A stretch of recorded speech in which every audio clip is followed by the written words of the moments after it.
Quote of the day, Alexandra Eala explains that reaction to beating Iga Swiatek. What was going through the teenager's head when the final ball went out?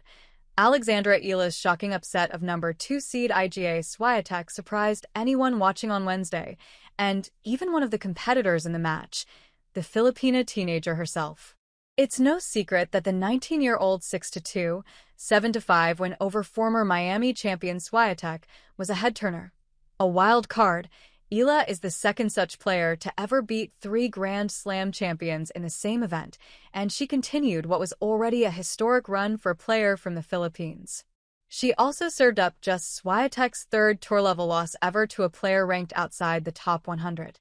"I'm in complete disbelief right now. I'm on cloud 9, Eala said in her on-court interview, calling the moment surreal in more ways than one. She had reason to dub it such. 2 years ago, Eala graduated from the Rafael Nadal Academy in Mallorca, where Swiatek spoke as the commencement speaker. She posed with the former world number 1 as she moved her tassel from one side of her graduation cap to the other, symbolically moving into her next chapter alongside her future opponent. "I feel like I'm the exact same person as I was in that photo," Eala continued. "But of course, circumstances have changed. I'm so happy and so blessed to be able to compete with such a player on this stage."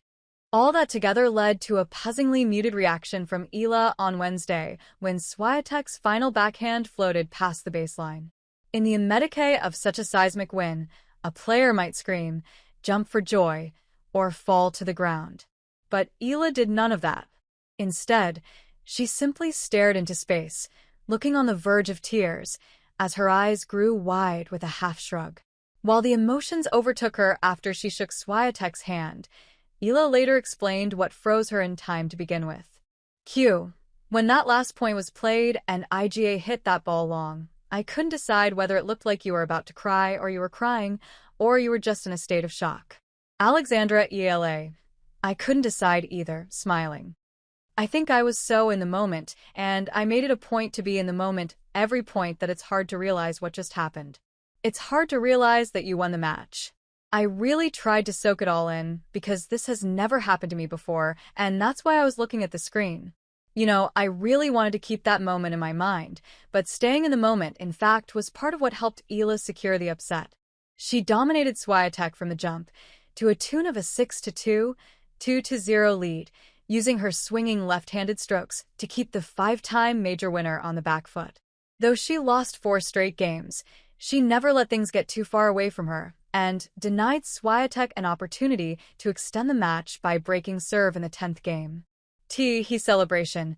"You don't really think that the match is over because you're still thinking about the next point, what to do next," Eala confessed. "Everybody gets nervous. I'm sure someone as great as Iga gets nervous from time to time. All these big players get nervous.